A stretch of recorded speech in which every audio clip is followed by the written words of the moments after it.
Dear students, നമ്മളൊരു repo അല്ലെങ്കിൽ repurchase agreement എന്ന് പറയുന്ന ഒരു എഗ്രിമെൻറ്റിനെ കുറിച്ച് സംസാരിച്ചുകൊണ്ടിരുന്നപ്പോഴാണ് ഞാൻ സെഷൻ വൈൻഡപ്പ് ചെയ്തത്. അതെന്താണെന്ന് ഞാനൊരു സ്റ്റോറി പോലെ, ഒരു കഥ പോലെ പറയാം. നിങ്ങൾക്ക് എല്ലാവർക്കും പരിചയമായ ഒരു ബാങ്കാണ് SBI, state bank of India. അതേപോലെ തന്നെ പരിചയമായ മറ്റൊരു ബാങ്കാണ് കാനറ ബാങ്ക്. ഇതിൽ സ്റ്റേറ്റ് ബാങ്ക് ഓഫ് ഇന്ത്യ എന്ന് പറയുന്ന SBIക്ക് 2/6/2025 അവർക്കൊരു 5 ലക്ഷം രൂപയുടെ ആവശ്യമുണ്ട്. ഞാൻ എമൗണ്ട് വളരെ ചെറിയ എമൗണ്ടാണ് ഇട്ടിരിക്കുന്നത്, നിങ്ങൾക്ക് മനസ്സിലാക്കാൻ വേണ്ടിയാണേ. 5 ലക്ഷം രൂപ SBI ബാങ്കിന് 2/6/2025 ആവശ്യമായിട്ട് വന്നു. ഇവർക്കിത് പല സോഴ്സിലൂടെ ഈ പണം കണ്ടെത്താം. ഇവര് ചെയ്യുന്ന ഒരു രീതി, ഇവരുടെ കൈവശം ഏതോ ഒരു കമ്പനിയുടെ 50,000 ഇക്വിറ്റി ഷെയർസ്, 10 രൂപ നിരക്കിലുള്ള 50,000 ഇക്വിറ്റി ഷെയർസ് ഉണ്ട്.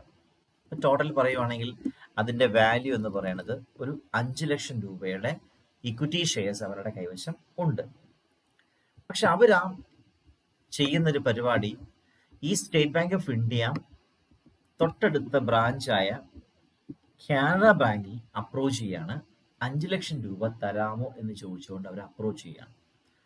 സ്റ്റേറ്റ് ബാങ്ക് ഓഫ് ഇന്ത്യക്ക് 5 ലക്ഷം രൂപയുടെ ആവശ്യമുണ്ട്. 2/6/2025 അവരുടെ കൈവശം ഒരു 50,000 ഇക്വിറ്റി ഷെയർസ്, 10 രൂപ നിരക്കിൽ ഉള്ള 5 ലക്ഷം രൂപ വിലമതിക്കുന്ന ഷെയറും കൈവശമുണ്ട്. പക്ഷെ അവര് തൊട്ടടുത്തുള്ള കാനറ ബാങ്കിൽ അപ്രോച്ച് ചെയ്യുന്നു. 5 ലക്ഷം രൂപയ്ക്ക് വേണ്ടി അവർ അപ്രോച്ച് ചെയ്യുന്നു. പകരം അവര് ഒരു ഓഫർ കൊടുക്കുകയാണ്. ഈ പറയുന്ന കാനറ ബാങ്കിന് ഒരു ഓഫർ കൊടുക്കുകയാണ്. ആ ഓഫർ എന്താണെന്നുള്ളതാണ് ഞാൻ ഇവിടെ പോസ്റ്റ് ചെയ്യുന്നത്. SBI gives an offer to Canara Bank. എന്താണ് offer? We will sell our 50,000 equity shares to you right now and agree to buy back these shares for an amount of rupees 5,20,000 after 1 week. SBI Canara ബാങ്കിന് കൊടുക്കുന്ന offer എന്ന് വെച്ചാൽ, ഞങ്ങളുടെ കൈവശമുള്ള 5 ലക്ഷം രൂപ വിലമതിക്കുന്ന ഈ ഷെയർസ് നിങ്ങൾക്ക് തരാം. SBI പറയുന്നു കാനറ ബാങ്കിന് തരാം.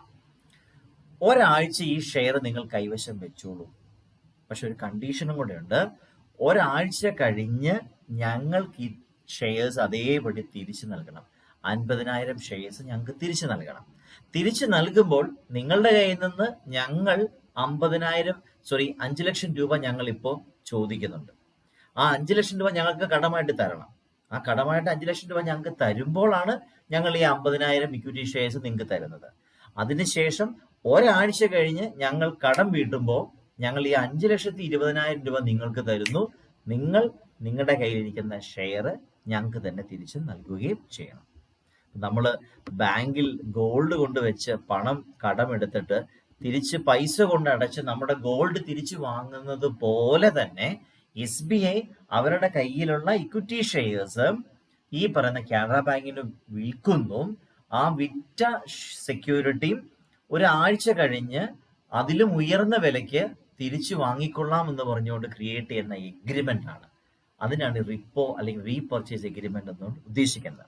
അപ്പൊ ഇവിടെ കാനറ ബാങ്കിനോട് ഈ ഓഫർ കൊടുത്തു, ഞങ്ങൾക്ക് 5 ലക്ഷം രൂപ നിങ്ങൾ തരിക, ഞങ്ങളുടെ കയ്യിലിരിക്കുന്ന 50,000 ഇക്വിറ്റി ഷെയർ നിങ്ങൾക്ക് നൽകാം.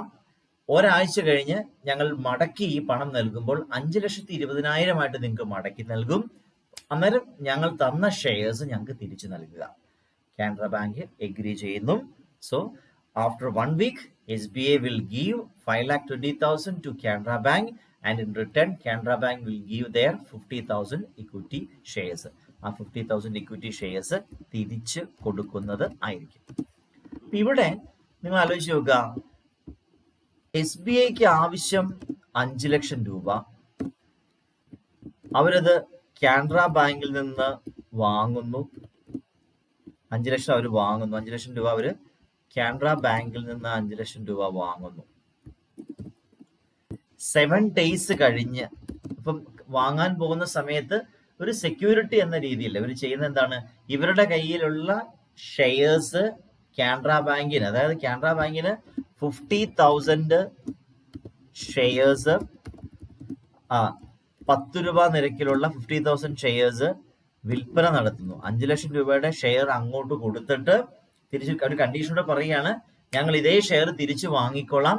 തിരിച്ച് ഞങ്ങൾ ഇപ്പോൾ നിങ്ങളുടെ നിന്ന് വാങ്ങിയത് 5 ലക്ഷം ആണെങ്കിൽ 7 ദിവസം കഴിഞ്ഞ് ഞങ്ങൾ 5,20,000 തന്ന് ആ പറയുന്ന ഷെയർസ് ഞങ്ങൾ റിട്ടേൺ വാങ്ങിച്ചുകൊള്ളാം, അല്ലെങ്കിൽ ബൈബാക്ക് ചെയ്തു കൊള്ളാം എന്ന് പറയുന്നു. ബൈബാക്ക് ചെയ്തു കൊള്ളാം എന്ന് പറയുന്നു. അപ്പൊ 7 ദിവസം കഴിയുമ്പോഴത്തേനും 5,20,000 രൂപ കൊടുത്ത് അവർ ആ ഷെയർസ് വീണ്ടും നേരെ SBIയുടെ കൈവശത്തോട്ട് 50,000 ഷെയർസ് വരും. ശരിക്കും ഇവിടെ എന്താണ് സംഭവിച്ചത്? SBI 50,000 രൂപ കാനറ ബാങ്കിൽ നിന്ന് കടമായിട്ട് എടുക്കുന്നു. അതിന് ഒരു ഇൻട്രസ്റ്റ് എന്ന രീതിയിൽ വേണമെങ്കിൽ തന്നെ നമുക്ക് പറയാം ഒരു 20,000 റുപ്പീസ് കാനറ ബാങ്കിന് കൊടുത്തുകൊണ്ട് മുതലും പൈസയും അടക്കം തിരിച്ച് കാനറ ബാങ്കിന് കൊടുത്ത് അവരുടെ ഷെയർസ് സ്വന്തമാക്കുന്നു. സോ അവിടെയാണ് ആ വേർഡിന്റെ റിലവൻസ് വരുന്നത്. Repurchase agreement. നമ്മളൊരു സെക്യൂരിറ്റി വിൽപ്പന നടത്തുന്നു. വിൽപ്പന നടത്തുമ്പോൾ തന്നെയുള്ള കണ്ടീഷൻ എന്ന് പറയുന്നത്, ഈ വിൽക്കുന്ന സെക്യൂരിറ്റി ഞാൻ തിരികെ വാങ്ങിച്ചുകൊള്ളാം. അത് തിരികെ വാങ്ങുമ്പോൾ ഉയർന്ന വിലയ്ക്കായിരിക്കും വാങ്ങുക എന്നാണ് പറയുന്നത്. ഇവിടെ 5 ലക്ഷം രൂപയ്ക്ക് കാനറ ബാങ്കിന് സെയിൽ നടത്തിയിട്ട് അതേ സെക്യൂരിറ്റി 5,20,000 തിരിച്ചു വാങ്ങുന്ന സിറ്റുവേഷൻ. അപ്പോൾ ശരിക്കും ബാങ്കിന് ആവശ്യമായ പൈസ ബാങ്കിന്റെ കൈവശം കിട്ടി. അത് കിട്ടി എൻജോയ് ചെയ്തതിന് ബാങ്ക് അഡീഷണൽ ആയിട്ട് 20,000 റുപ്പീസ് കൊടുക്കുന്ന സിറ്റുവേഷൻ വരുന്നു. ഇതിനെയാണ് റീപർച്ചേസ് എഗ്രിമെന്റ് എന്ന് പറയുന്നത്, അല്ലെങ്കിൽ റിപ്പോ എന്ന് പറയുന്നത്. ജസ്റ്റ് ഒന്ന് മനസ്സിലാക്കിയിരിക്കുക. എക്സാമിനേഷൻ പോയിന്റ് ഓഫ് വ്യൂല് ഒരു മാർക്കിനൊക്കെ ചോദിച്ച് കണ്ടിട്ടുള്ള കാര്യം ആണ്. Thank you.